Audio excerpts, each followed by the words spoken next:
ආයුබෝවන් සුදර්ශී රත්නාගේ YouTube නාලිකාවෙන් මම අද ඔයාලට අරගෙන ආවේ පෙරදිග සංගීතය හදාරන අපේ දුල පුතාලට වැදගත් වෙන හින්දුස්ථානි රාගයක්.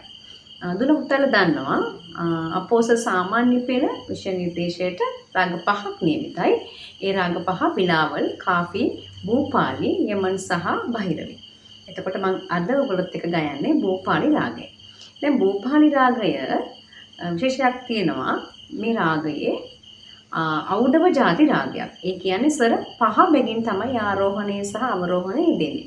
මධ්‍යමය සහ නිෂාදය නැත්නම් මා සහ නී කියන ස්වර දෙක වර්ජිතයි දෙන්නේ නැහැ.